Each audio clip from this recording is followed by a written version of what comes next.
Hello and welcome to another creative coding video. Today we're going to start a new subject which some consider to be an advanced idea, an advanced kind of topic. I'm going to do my best to try and simplify this new topic called object-oriented programming using objects and classes. Those words are mumbo jumbo at the moment, but my aim is to really actually show that they're not complicated really. To get started, I'm going to use the idea of a ball. Imagine I've got a ball and I'm going to be moving the ball. So at a little bit of time later, say after 1 second, it might be here, and after another second it might be here. Now what's changing? What's changing is the horizontal position. So at each point in time the x coordinate has increased by a little bit. Let's start with getting that working first before we explore these new ideas of object-oriented programming. Let's start with this simple idea of a moving ball. So let's get coding. So I'm logged into Open Processing as usual. Have I remembered to turn on my Simple.js library? Yep, I have.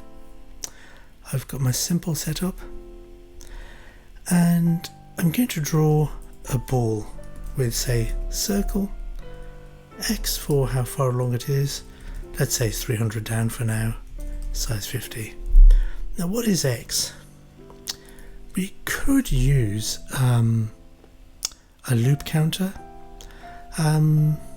but that would go from one point, a starting point, to an end point and go up in incremental steps. That kind of works, but it won't work when we introduce say gravity later. So let's find another way. We could say that var x equals starting point, say, I don't know, 100, and if we do this, it'll draw the circle at x equals 100. Let's try it, there won't be any surprise, there it is, but it's not moving. To make animation, to make things move, we need to redraw this frame, this canvas, many times a second and change something in between those, every time there's a new frame, just like a flipbook. So the way to do that is to turn on loop in the setup section. Now we've not done this before, and we do need to be a little bit careful when we do use it, because what it does, when you use loop and you turn it on, what it does is it calls this draw function lots and lots of times, repeatedly, forever. Before we had draw being called automatically just once, and inside we put our own instructions, circles and other things. Now loop will call draw once and again and again and again and again and so on, and we can take advantage of that by changing what's drawn at every frame. If we run the code now, we won't see anything moving. Let's try it. There it is, because that circle is being drawn there at x is 100 again and again and again. So what we can do is we can say x equals x plus, 2. So first, problem. Will this work? It won't work because, let's step through it. X is 100, draw the circle at 100, 300, increase x, so it's 102. Then loop calls draw again. X is 100. It's reset to 100, isn't it? It's not 102. How do we solve this? Well, one way to solve it is to take the creation of x and setting it to 100 outside draw, like this. We put it outside. This way, when it's created here, it's not inside setup and it's not inside draw. It's on its own, and it's called a global variable. It means it's created outside setup and draw, but the advantage is that it can be seen by all of those functions. So it's almost like this is done first before setup and draw are run. So we create x, and then from inside draw we can see it. So what will this do? We run the code, so it creates x as 100, and then when loop repeats draw, it draws it at 100, 300, increases it, which becomes 102. Then when it's run again, it's drawn at 102, then 104, and so on. Let's see if that works. There you go. Animation. It's leaving a trail behind. Why is that? That's because we didn't blank the canvas. So do you remember when you have a flipbook, each new page is blank? Here we're drawing over the existing drawing. So we can do that by saying background. I think the shade of grey is 51, I think. Doesn't matter if it isn't. That was rather dark actually. Let's call it light. It was light grey, wasn't it? I think. Light grey. Let's try that. There you go. That'll do. So now we are blanking the canvas, drawing a circle, blanking the canvas, drawing a circle further to the right, blanking the canvas, drawing a circle a bit more to the right, and you can see that there's an animation there. Now if I increase the amount by which x is increased, so x plus 5, it should go faster. There you go. And if I say 0.1, it should move much more slowly. In fact, it's hardly perceptible, but it is moving.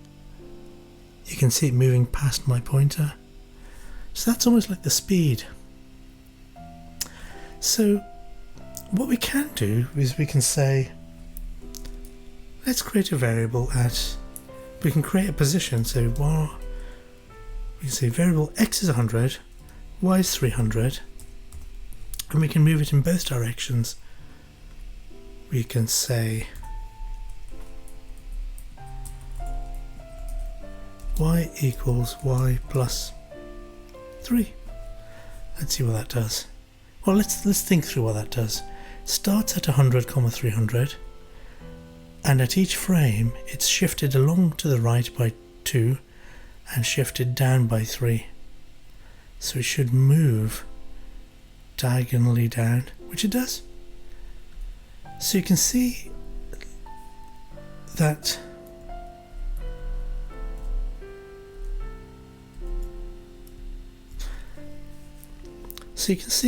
we have a ball and we have a kind of an x speed and a y speed. And the bigger the x speed is, the bigger the steps are that it moves to the right, and the bigger the y speed is, the bigger the steps are that it moves down. So there's not just the position x, y, but x speed and y speed. What happens if I have x speed 0? Let's try it. So if x is increased by 0, or just not touching it, it'll only move down. There you go.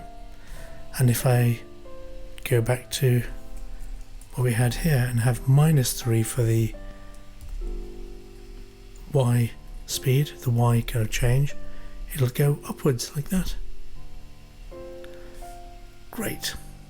So we can even pull that out and say var x speed equals, I don't know, 2, and var y speed equals 3. And then all we have to do here is say x plus equals, which is a shorthand for increase, x speed. And we can say y plus equals y speed. Now because y goes down and intuitively we want it to go up, we can turn that into a minus. So it should move upwards now. Yep, that's it. What if we wanted gravity? I'm looking at this picture, which I've drawn before, which shows a ball, and it explains that the position x changes according to speed. So a new position x is the old position x plus speed. So the higher the speed, the faster this changes. And the same for the y position. So speed changes position. Gravity is something a little bit different. It's called an acceleration. It's a force. We don't need to go into the Newtonian equations and mechanics. You can if you want to. It's not that difficult, but to keep things simple, I just wanted to say that position is changed by speed, but speed is changed by acceleration, which in this case is just the vertical speed is changed by gravity. So let me just repeat that analogy. Position is changed by speed. Speed is changed by gravity, but only in the vertical direction. So let's implement that in code. Let's write that.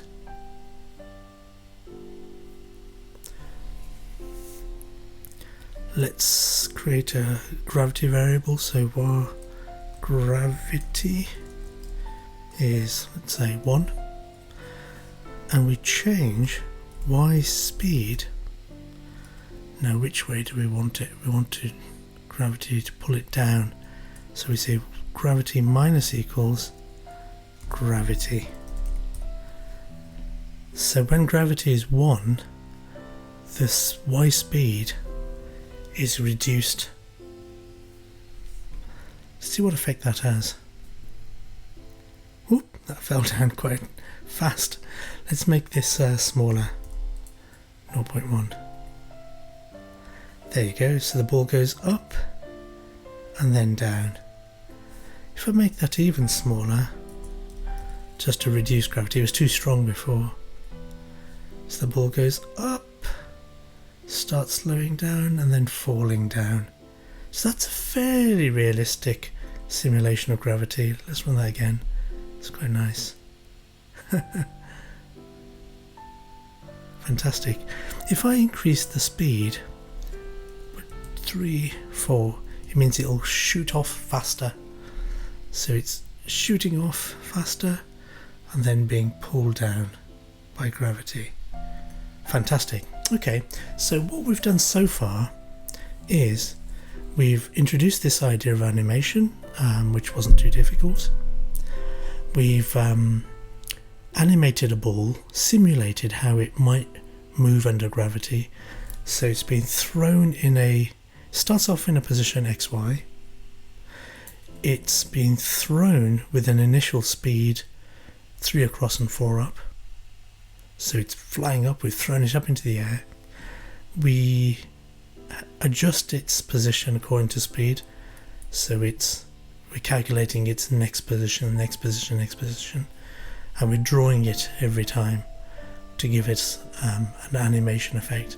But we've also included gravity, which reduces its vertical speed, pulls it down. Fantastic. Now this is the important question, the key question for this video. That was 1 ball. What if we wanted 5 balls, or 10 balls, or 100 balls? That's the question that this new idea of object-oriented programming helps us solve. Now, we could have 5 balls with all of these variables repeated, for each ball. So if there's 1, 2, 3, 4, 5 of these variables here,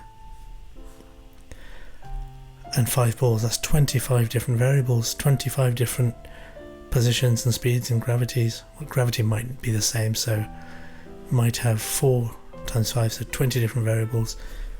If you had 100 balls, we might have 400 variables. We don't want to do that. We don't want to code that anyway. There must be a better way. And actually, when we're, making interesting art or simulations, whether it's for fun or for visual effects or computer games or, science kind of modelling, we do want to simulate lots and lots of things. We don't just want to have one ball, one object, one thing. So what we're going to learn is really useful in many, many areas. Let's look at some pictures. So this was the picture we looked at before showing one ball. Here are 1, 2, 3, 4, 5, 6, 7 balls. And each of these has its own position and speed. Every one of these balls has X, Y, X speed, Y speed. This one has it, that one has it, that one has it. The values of X and Y and X speed and Y speed, they don't have to be the same. This one is going in this direction across and down, so its X speed and Y speed will point it in this direction. It also happens to be further up to the right, so its X, Y is going to be quite high. This ball here is right down, so its Y position is going to be different from that one. This one doesn't appear to be moving, so maybe its X speed and Y speed are 0 or very small. This one's definitely moving, and its position is over here, but its X speed, Y speed is different. So we have to ask ourselves, what's the commonality? What's the same across all of these different balls? Well, let's think aloud. They're all balls. That's something in common. They're all yellow. That's something in common. They all have the same characteristics or information. They all have an X, a Y, an X speed and a Y speed.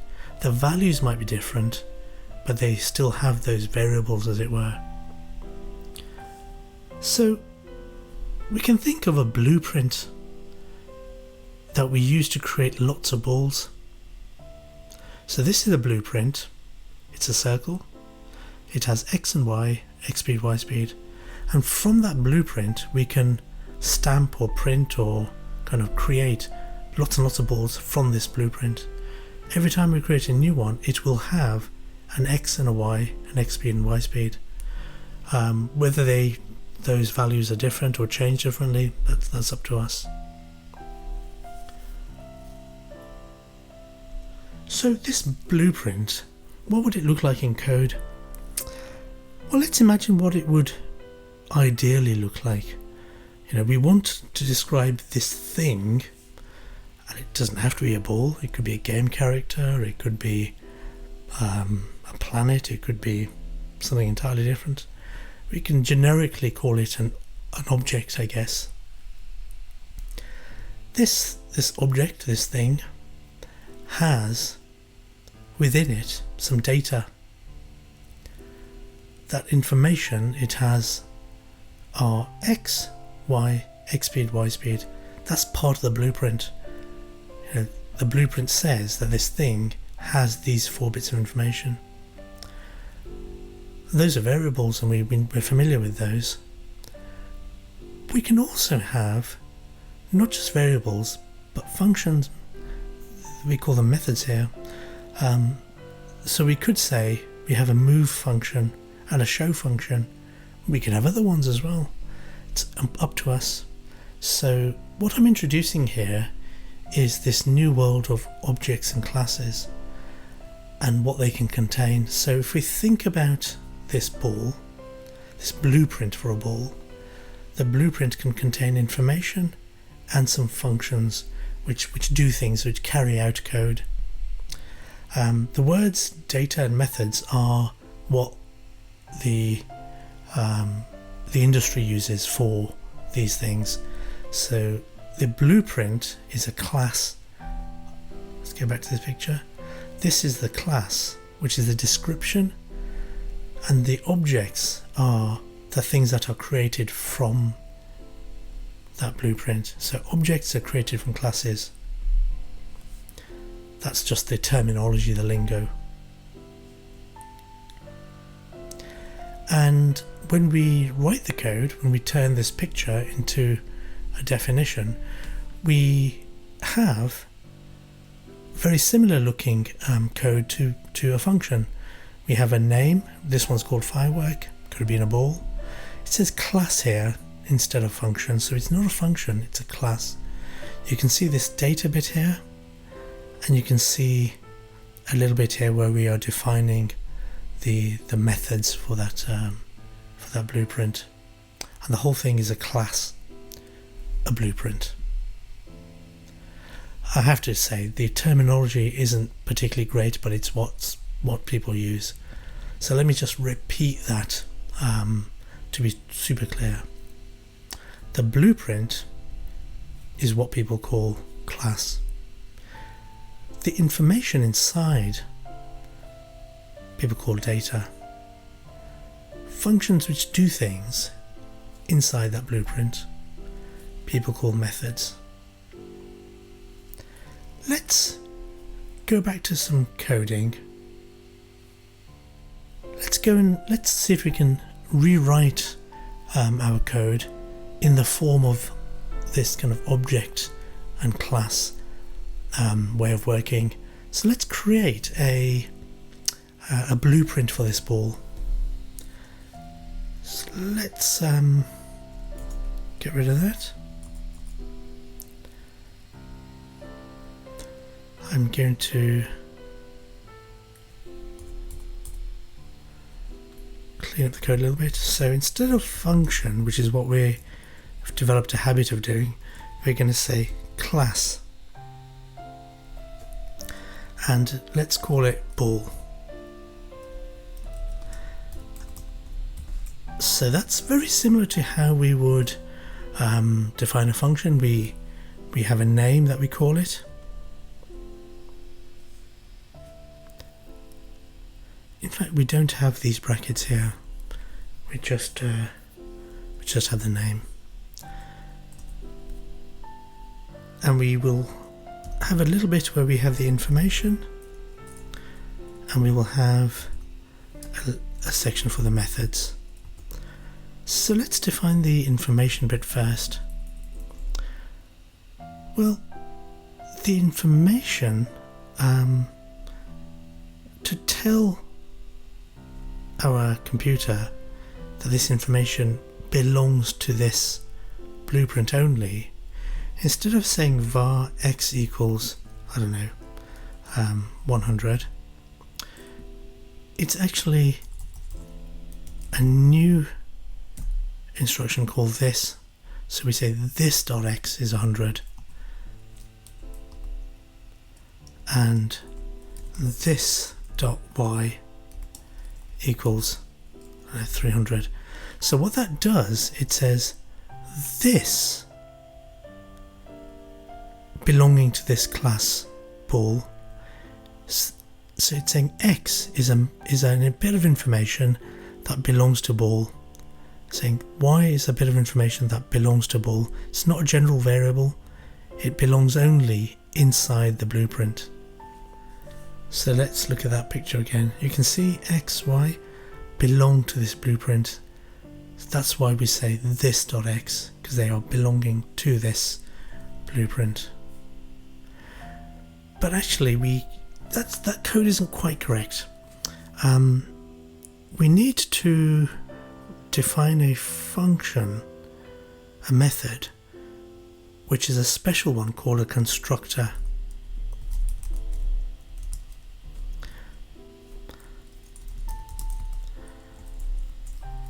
Now this is a special function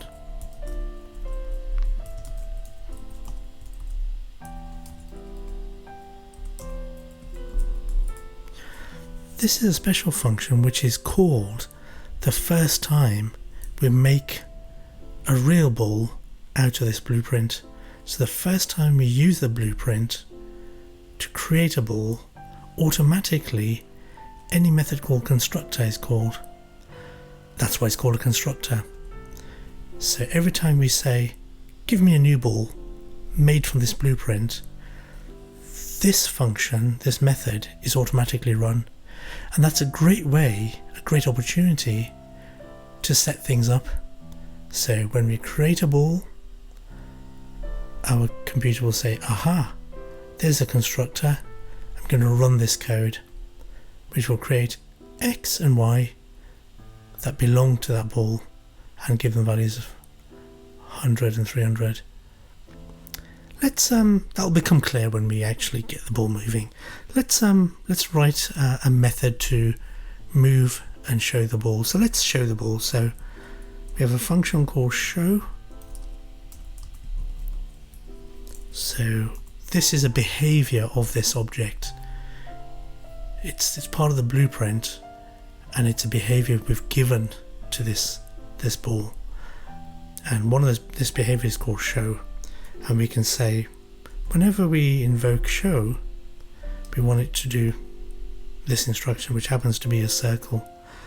And it's going to draw a circle at X, Y, size 50. But that's wrong, because X and Y aren't just any X and Y. We have to say this X and this Y, because it's this particular ball's X and Y.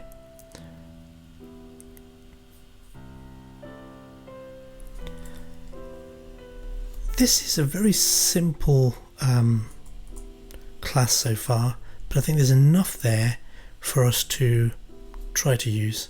I'm just going to remove that loop for now, so we're not calling draw lots of times. Let's create a new ball, and the way to do that is we can say a new variable, so my ball equals new ball. This new is how we use a blueprint to create an object. So this is saying from ball, create a new object and call it my ball. If we run the code, let's see what happens. Let's see what it does. Nothing. Why is that? Well, we've created the ball and it exists, but we haven't asked it to do anything yet. We can ask it, we can say my ball dot show. We can ask the ball, my ball, to invoke its show method, show yourself. Let's try that. There you go.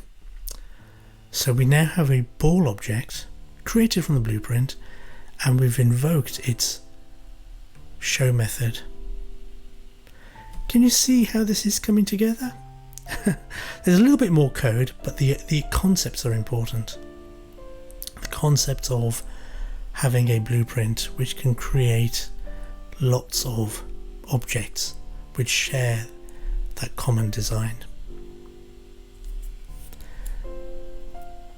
What if we now have a move method which is going to move the ball under some speed? So let's say we have this .x, and we need to change it, don't we? We just say it's going to be moving according to some speed. What is that speed? That speed has to be part of this ball as well, doesn't it? So we add that to the information. So we say this .x speed equals let's say 3, and this .y speed equals 4, just as an example. So we now added some additional information that's part of the blueprint definition.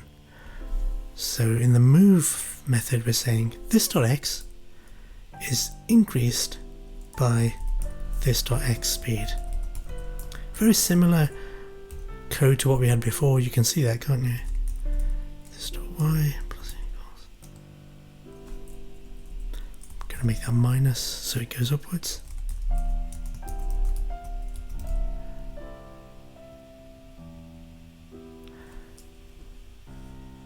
And if we run the code, the ball will appear, but it won't move because we haven't asked the ball to update its position. So we're saying move, we can do that. So we create the ball, we show the ball. When we call move, it's not moving the ball, it's just changing the coordinates. We could have called it, I don't know, new position. Let's do that because that makes more sense, doesn't it? New position, new pos. And if we do that, we've changed the x and y inside the ball, but we haven't shown it again. So we show the ball again. And that hopefully should draw two balls. There you go, quite close to each other. And the second rendering is with a new position. The details of animation of balls and gravity and position, that's not the important thing. The important point here is thinking in terms of what is the common design, what do all balls have? They all have position, they all have a speed. That's what we want to be thinking about in this video. Great, so we've created a ball. Let's animate it using that loop. So we've got a loop enabled. We're blanking the canvas every time draw is called, but we don't want to be creating a new ball at every frame, do we? No. So let me delete some of this code. What do we want to do? We want to create this outside as a global variable. Say here. So that's global. So we create a ball, and then inside draw, which is now being called lots of times because of the loop being enabled, we can say my ball dot show and my ball dot new position, and this is now going to be called again and again and again. So hopefully that animates the ball. Oh, something has gone wrong there. Ah, right, I remember now. This is to do with a peculiarity of this particular language. So to create a ball, I can reserve the space like this. Let's do it right at the top. There you go. And we've not assigned anything to it. We're just saying this is a ball, a new variable, but we haven't told our code what it is. It's not 5. It's not a new ball. It's just reserved. And in the setup section, we say my ball equals new ball. A little bit of just peculiarity. Every language has these things. There you go. So it's now moving. So we've achieved what we had done before with much simpler code, with a lot more code. But there is some power with this method. So let's just pause again, just to kind of take a breath and see what we've done. At the start we had a ball that moved according to speed. Now we have a ball that's created from a blueprint. And as part of that blueprint design, it's got a position and a speed, the ability to show itself, and the ability to update its position. Because it's a blueprint, we can create lots of balls. How do we do that? Let's look at another picture to help us think. Do you remember lists?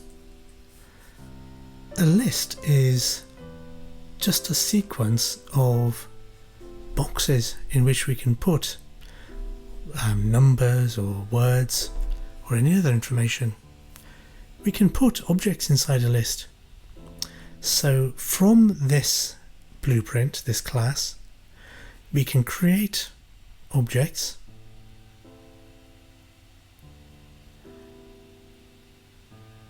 and we can put them in a list, and that list can be 5 long, 10 long, 100 long, and that's a neat way of keeping track of lots and lots of objects created from the same blueprint. So let's do that. Let's say var list of balls, and this time we're going to use the square brackets to say this is going to be a list. In our setup, instead of creating one ball, we're going to use that little loop. We can use the for loop. For I equals 0, I is less than 5, I plus plus, which is a shorthand way of saying increase I by 1. So this is counting from 0 to 4, which is 5. And we're going to say list of balls. Now, what was the method for adding a thing to a list? I think it's push. We're adding a new ball. I think that's right. Let's run the code to see if I'm right. It's either append or push. I get confused with the different languages that I've tried to learn. Let's try that.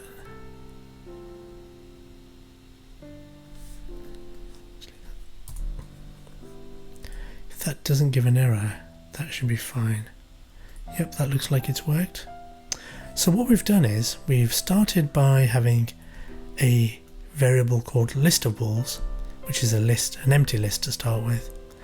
In our setup section, we've used a quick for loop to count 0, 1, 2, 3, 4.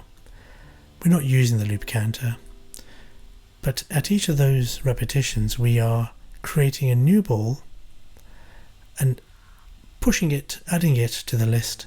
So by the end we have a list of 5 balls.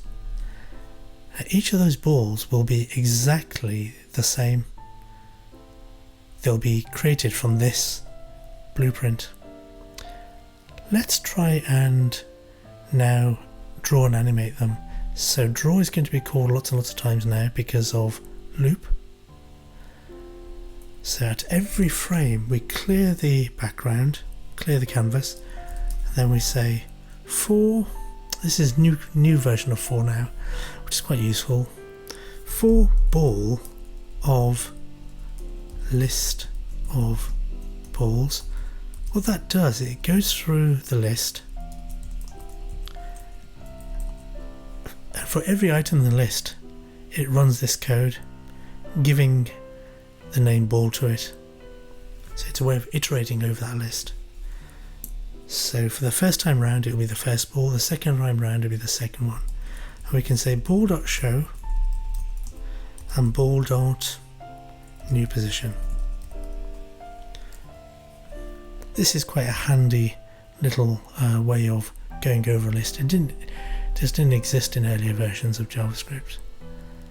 Let's see what that does. Oops, I made a typo somewhere. Line 20. See, for ball, maybe it was like this. There you go. It looks like one ball moving. Let's run that again. But it's actually 5. They're all exactly at the same position and they're moving in exactly the same way. We can randomize that a little bit. We can start them off in random positions. Let's do that.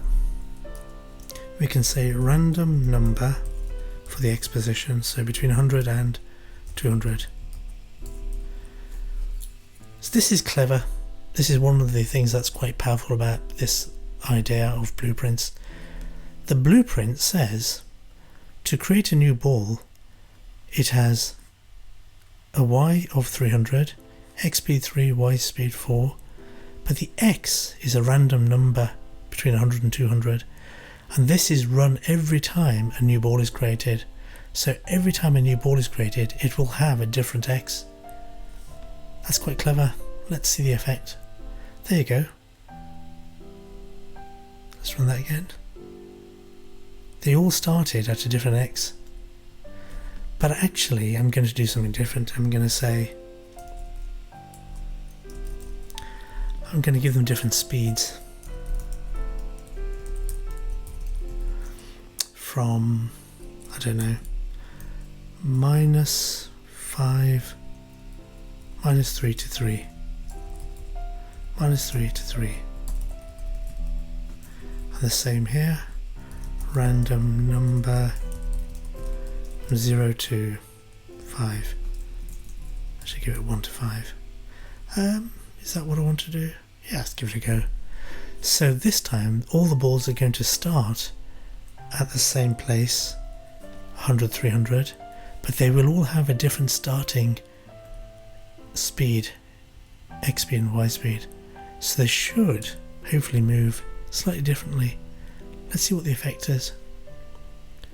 There you go. Let's run that again. It's like a little explosion.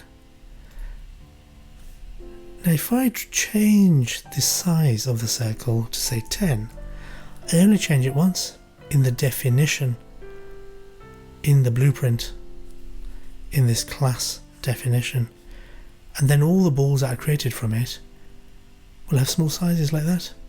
It's a bit too small. Let's say 20. There you go. And I can easily, look, this is really powerful. Instead of 5, I can say 10. So I'm adding 10 balls to my list, not 5. Tiny change in code, look at that. Got a little explosion going on. And if I move the starting point to the right, let's say 300, 300, got a little explosion. It's pretty cool. And you can see how it can easily have, I don't know, 30 balls.